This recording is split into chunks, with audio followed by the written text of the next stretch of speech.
وال کا یا میمبرین کا یا انویلپ پروٹینز بھی ہوتے ہیں، اور اس کے علاوہ نیوکلیک ایسڈ پروٹین جو اس کے جینوم کے ساتھ جڑے ہیں یا جینوم کے ساتھ ہوتے ہیں، ان کی بھی پروٹینز وہ انسانی سیل سے بناتا ہے۔ یہ اس بات کا ثبوت ہے کہ نیچرل انفیکشن کے بعد جو انسانی جسم میں اینٹی باڈیز بنیں گی وہ اسپائک پروٹین کے خلاف بھی ہوں گی، وہ انویلپ پروٹین کے خلاف بھی ہوں گی، اور اس کے علاوہ جو نیوکلیک ایسڈ یا این پروٹین اس کے جینوم کے ساتھ جڑی ہوئی ہیں ان کے خلاف بھی اینٹی باڈیز بنیں گی۔ اب ہم دوسری صورت دیکھتے ہیں کہ ویکسین کیسے اینٹی باڈیز جسم میں بناتی ہے اور کس طرح کی اینٹی باڈیز ویکسین کے ذریعے بنتی ہے۔ اب یہ ہمارا دوسرا پہلو ہے یا دوسرا رخ ہے اس ڈسکشن کا۔ ویکسین انسانی جسم میں ایک دوسرے روٹ سے یا دوسرے ذریعے سے داخل کی جاتی ہے۔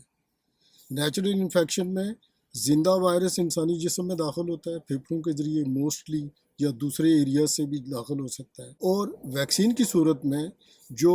انسانی کندھے کا مسل ہے، جو ڈیلٹائڈ مسل ہے، اس کے ذریعے ویکسین کا شاٹ انسانی جسم میں داخل کیا جاتا ہے، ایک دوسرے راستے سے یعنی مسل کے ذریعے ویکسین کو یا ویکسین کے انجیکشن کو لگایا جاتا ہے۔ اب ویکسین کے اندر ایک بڑی کنٹرول ڈوز ہوتی ہے، اس میں پھیپھڑوں کی طرح بہت سارے وائرس انسانی جسم میں داخل نہیں ہوتے، بلکہ ویکسین میں ایک محدود مقدار میں، ایک کنٹرولڈ مقدار میں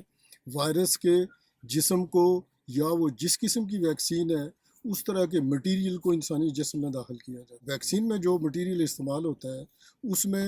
وائرس ایز اے ہول بھی یوز ہوتا ہے، اس میں وائرس کے جسم کے کچھ حصوں کو جس میں خاص کر اسپائک اس کو بھی داخل کیا جاتا ہے۔ جو فرسٹ جنریشن کی ویکسین ہے اس کے اندر جو وائرس کووڈ-19 کے حوالے سے ہم ویکسین کی بات کرتے ہیں، اس میں جو ویکسین انسانی جسم میں داخل کی جاتی ہے اس میں ان ایکٹیویٹڈ وائرس یوز کیا جاتا ہے یا ڈیڈ وائرس یوز۔ جب ہم کہتے ہیں ان ایکٹیویٹڈ وائرس یا ڈیڈ وائرس، اس کا مطلب یہ ہے کہ وائرس کے زیادہ حصے کو ان ایکٹیویٹ کر دیا جاتا ہے کچھ کیمیکل سلوشن کے ذریعے۔ جو وائرس کے غیر ضروری حصے ہیں یا جن حصوں کی ویکسین میں ضرورت نہیں ہوتی ہے ان کو ان ایکٹیویٹ کر کے ڈیڈ کر دیا جاتا ہے۔ اب اگر وائرس کے انسانی جسم میں داخل ہونے کے طریقہ کار کو دیکھیں تو وائرس ہمیشہ اسپائک پروٹین کو ذریعہ بنا کے، ہتھیار بنا کے انسانی جسم میں داخل ہوتا ہے۔ ویکسین کے اندر اسی پرنسپل کو، اسی اصول کو سامنے رکھا جاتا ہے، اور ویکسین کے اندر جو اسپائک پروٹینز کے جینز ہیں، جو آر این اے کے ساتھ اسپائک پروٹین کے جینز ہیں، ان کو ایکٹیو رکھا جاتا ہے، زندہ رکھا جاتا ہے، اور وائرس کے باڈی کا جو باقی جینز ہیں یا جو باقی آر این اے ہے اس کو ان ایکٹیویٹ کر کے اس کو ڈیڈ کر دیا جاتا ہے۔ اس کی وجہ یہ ہوتی ہے کہ وائرس جب زندہ حالت میں نیچرل انفیکشن میں انسانی جسم میں داخل ہوتا ہے تو جب وہ ریپلیکیٹ کرتا ہے تو اپنی ملٹیپلیکیشن کرتا ہے، پھلتا پھولتا ہے جسم کے اندر۔ ایک تو وہ یہ کام کرتا ہے، ساتھ وہ انسانی سیل سے اسپائک پروٹین بنواتا ہے اور باقی اپنی جسم کی ساری پروٹین اور فیٹس کو وہ بنواتا ہے۔ اسی لیے وہ انسانی جسم میں پھلتا پھولتا ہے، سپریڈ کرتا ہے اور انسان کو نقصان پہنچاتا ہے۔ اور ویکسین کے اندر ایسا بالکل نہیں ہے۔ ویکسین کے اندر وائرس کے باقی اسٹرکچر بنانے والے جینز ہیں ان کو ڈیڈ کیا جاتا ہے، ان ایکٹیویٹ کیا جاتا ہے، اور صرف اسپائک پروٹین کے جینز کو لائیو رکھا جاتا ہے یا ایکٹیو رکھا جاتا ہے۔ یہی وجہ ہے کہ جب ویکسین انسانی جسم میں داخل کی جاتی ہے تو انسانی جسم کا امیون سسٹم جب اس کو ریسپانس کرتا ہے یا اینٹی باڈیز بنانا شروع کرتا ہے تو وہ صرف اسپائک پروٹین کے خلاف اینٹی باڈیز بناتا ہے۔ اور اس کا مطلب یہ بھی ہوا کہ جو ویکسین ہے اس میں زندہ وائرس موجود نہیں ہوتے، کہ ویکسین کی وجہ سے انسان کو کبھی کووڈ نہیں ہو سکتا۔ خاص کر جو ویکسین سیکنڈ جنریشن کی جو ویکسین بنائی جاتی ہے جس میں میسنجر آر این اے ہے، میسنجر آر این اے کے اندر تو وائرس مٹیریل موجود ہی نہیں ہے۔ میسنجر آر این اے جس میں فائزر بائیو ٹیک اور موڈرنا ویکسینز ہیں، اس میں جو ٹیکنالوجی استعمال کی گئی ہے اس میں اسپائک پروٹین کے جو جینز ہیں ان کی کاپی استعمال کی گئی ہے، وہ اوریجنل جینز بھی نہیں ہے۔ یعنی میسنجر آر این اے کے اندر جو ویکسین استعمال کی گئی ہے یا جو ویکسین بنائی گئی ہے اس میں جو اوریجنل وائرس ہے اس کے اسپائک پروٹینز کے جو جینز ہیں جو کہ ضرورت ہے اینٹی باڈیز بنانے کے لیے، ان جینز کی ایک آرٹیفیشل کاپی تیار کی گئی ہے اور وہ کاپی جب انسانی جسم میں داخل کی جاتی ہے ویکسین کے ذریعے تو جو اینٹی باڈیز بنتی ہیں وہ صرف سپائک پروٹین کی بنتی، اور وہ سپائک پروٹین کی اینٹی باڈیز اس طرح بنتی ہے کہ آئندہ اگر یہی وائرس انسانی جسم میں داخل ہو تو وہ اینٹی باڈیز سپائک پروٹین کو روکتی ہیں، کنٹرول کرتی ہیں، اور اس کے بعد وائرس انسانی جسم میں داخل نہیں ہو سکتا۔ ویکسین میں ایک اور اہم چیز بھی ہے کہ ویکسین ہمیشہ وائرس کے انٹری پوائنٹ پہ اپلائی ہوتی ہے۔ انٹری پوائنٹ کا مطلب یہ ہے کہ جب وائرس انسانی جسم میں داخل ہوتا ہے یا ہونے کی کوشش کرتا ہے اسی وقت اسی جگہ پہ اس کو روکنے کی کوشش کی جاتی ہے تاکہ وہ انسانی جسم میں داخل ہی نہ ہو۔ تو سپائک پروٹین کے خلاف جو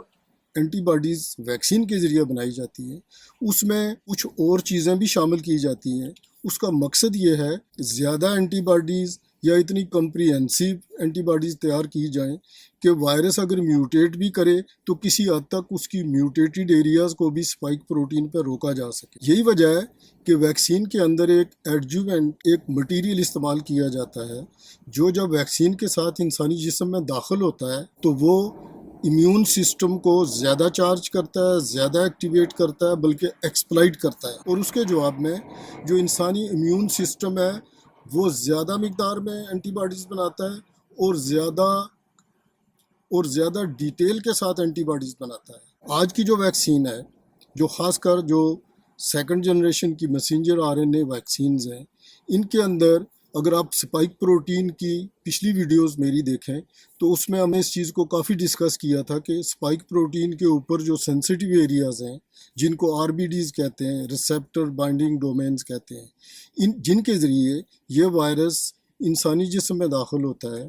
آج کی جو ویکسینز بن رہی ہیں، جو ایڈوانس اور سیکنڈ جنریشن کی ویکسین ہے، ایون جو اب آنے والی نووا ویکس تھرڈ جنریشن کی ویکسین میں، اس میں جو میٹیریل استعمال کیا گیا ہے وہ سپائک پروٹین کے تمام ایریاز S1 پروٹین اور S2 جو سب یونٹس ہیں جن کی بہت اہمیت ہے وائرس کے انسانی جسم میں داخل ہونے کے لیے، ان سب یونٹس کے خلاف یہ ویکسین، ان تمام آر بی ڈیز کے خلاف یہ ویکسین ایک مؤثر اور زیادہ بہتر طریقے سے اینٹی باڈیز بناتی ہیں تاکہ وائرس ان آر بی ڈیز یا ان ریسیپٹیو ایریاز کو اگر کچھ میوٹیٹ کرے، جس طرح کے وائرس آج میوٹیٹ کر رہا ہے، تو ایسی صورت میں یہ ویکسین بہتر طریقے سے اس وائرس کو لاک کر سکے، اس کی نیوٹرلائزیشن کر سکے اور اس کو انٹری پوائنٹ پر روک سکے۔ یہ بڑی اہم بات ہے۔ دوسری بات یہ ہے کہ نیچرل اینٹی باڈیز جو آج کی جو نئی سٹڈیز ہیں ان کے مطابق 6 سے 8 مہینے تک انسانی جسم میں رہتی ہیں، اس کے بعد وہ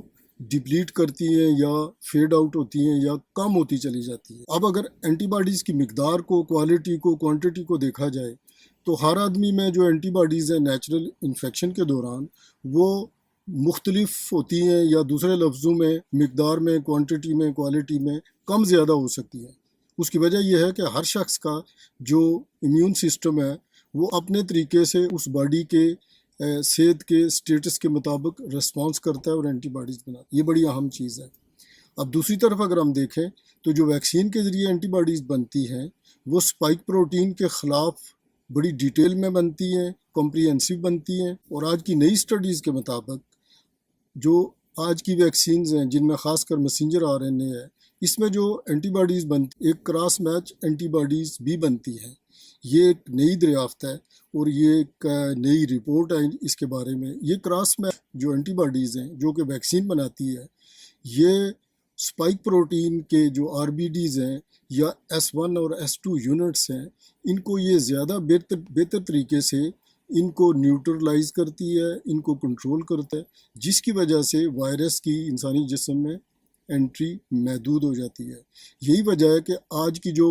نیچرل اینٹی باڈیز ہیں انسانی جسم میں وہ میوٹنٹ وائرس کو کنٹرول نہیں کر سکی ہیں۔ ڈیلٹا وائرنٹ ہو یا اس سے پہلے کے جتنے میوٹیٹڈ فارم ہیں یا سٹرین ہیں اس وائرس کی، ان کو نیچرل اینٹی باڈیز کنٹرول نہیں کر سکی ہیں، لیکن دوسری طرف ویکسین کسی نہ کسی حد تک اور بہتر طریقے سے ان میوٹیٹڈ وائرس سٹرین کو بہتر طریقے سے کنٹرول کر سکی ہے۔ امریکہ کے NIH کے ڈائریکٹر ڈاکٹر فرانسس کولنز کے ایک حالیہ رپورٹ کے مطابق یا ان کے بیان کے مطابق جو ویکسین انسانی جسم میں اینٹی باڈیز بناتی ہے وہ کسی بھی اعتبار سے نیچرل اینٹی باڈیز سے زیادہ بہتر ہیں، وہ زیادہ بہتر پرفارم کرتی ہیں، اور خاص کر جو آج کا میوٹنٹ وائرس ہے اس کے خلاف ویکسین کی اینٹی باڈیز زیادہ بہتر پرفارم کرتی ہے۔ اور اس کا مطلب یہ ہے کہ اس کمپیریٹیو سٹڈیز میں کسی بھی صورت میں جو ویکسین کی اینٹی باڈیز ہیں کسی انسانی جسم کے اندر وہ بہتر پرفارم کرتی ہیں۔ پھر ایک دوسرا پہلو بھی ہے کہ جب ویکسین کی اینٹی باڈیز کسی بھی صورت میں اگر وہ اپنا ریسپانس کم شو کریں تو ہمارے پاس ایک دوسرا آپشن بوسٹر ڈوز کا ہے کہ ہم اس کے بوسٹر ڈوز کو لے کے تو ان اینٹی باڈیز کو دوبارہ انسانی جسم میں بہتر طریقے سے تیار کر سکتے ہیں تاکہ انسانی جسم بہتر فائٹنگ پوزیشن میں چلا جائے۔ اور ایک اور بات یاد رکھنے کی ہے کہ جب نیچرل انفیکشن ہوتی ہے کسی کو، یعنی زندہ وائرس انسانی جسم میں داخل ہوتا ہے، اور اس کے بعد جو انسانی جسم کے ساتھ اس کا رویہ، اس کا طریقہ کار ہے وہ انتہائی خطرناک بھی ہو سکتا ہے۔ یہی وجہ ہے کہ کسی میں تھوڑے سمٹمز آتے ہیں، وہ کم شدت میں بیمار ہوتا ہے، کوئی بہت زیادہ سیریس کنڈیشن میں کوئی مریض جا سکتا ہے۔ اس طرح بہت سارے لوگوں کی ڈیتھس بھی ہوئی ہیں، اور جو ہاسپٹلائزڈ ہوئے ہیں، وینٹیلیٹر پر گئے ہیں اور اس کے بعد واپس بھی آئے ہیں، کر اس کی شدید بیماری کے بعد واپس آئے ہیں، تو اگر ان کی پوری ہسٹری دیکھی جائے اور ان کا آج کا سٹیٹس دیکھا جائے تو ان میں بے شمار قسم کی کمپلیکیشن موجود ہیں جن کو پوسٹ کووڈ سنڈروم کا نام بھی دیا جاتا ہے، جس میں ایک دیر تک اس انفیکشن کے اثرات رہتے ہیں اور کسی نہ کسی شکل میں وہ ظاہر بھی ہوتے ہیں۔ انسانی جسم کے بہت سارے آرگنز کو یہ وائرس متاثر کرتا ہے اور اس کے سمٹمز بہت دیر تک انسانی جسم میں رہتے ہیں۔ اگر ویکسین کی طرف دیکھا جائے تو ویکسین کا شاٹ لینے کے بعد امیجیٹلی یا فوری طور پہ کوئی رد عمل یا کوئی ری ایکشن تو ہو سکتا ہے جو کہ بہت ریئر ہے، یا کچھ سمٹمز آ سکتے ہیں جس میں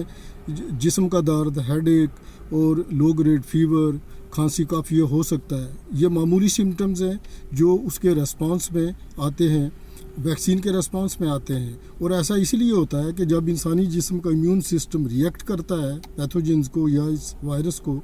تو ویکسین کے بعد بھی یا جب وہ اینٹی باڈیز بنا رہا ہوتا ہے تو ایسے وقت میں انسانی جسم کچھ نہ کچھ اپنے اندر توڑ پھوڑ محسوس کرتا ہے، لیکن اس سے اس کو کبھی بھی نقصان نہیں ہوتا۔ لیکن دوسری طرف جب نیچرل انفیکشن ہوتی ہے اور وائرس انسانی جسم کے اندر داخل ہوتا ہے تو اس کے بعد انسانی جسم کے ساتھ وہ کچھ بھی کر سکتا ہے، اور انسانی جسم کو موت کے حوالے کرنے سے لے کے اس کے بہت سارے آرگن کا فیلئر بھی ہو سکتا ہے۔ اس لیے ویکسین کو جب ہم نیچرل امیونٹی سے کمپیئر کرتے ہیں تو ان ساری چیزوں کو سامنے رکھنا چاہیے، اور جب بھی ہم یہ فیصلہ کریں کہ ہمیں ویکسین لینی چاہیے یا نہیں لینی چاہیے تو ہمیں دونوں پہلوؤں کو دیکھنا چاہیے۔ میری یہ ویڈیو اسی مقصد کے لیے ہے کہ بہت سارے لوگ ویکسین کے حق میں نہیں بات کرتے یا ویکسین کے بارے میں ان کی رائے ٹھیک نہیں ہے، ان کو یہ ویڈیو ضرور دیکھنی چاہیے اور اس ویڈیو کے ہر پہلو پہ غور کرنا چاہیے، اور اس کمپیریٹیو سٹڈی کو سمجھنے کی کوشش کرنی چاہیے کہ نیچرل امیونٹی کیا ہوتی ہے اور ویکسین کے ذریعے بنانے والی اینٹی باڈیز انسانی جسم کے اندر کیا ہوتے ہیں۔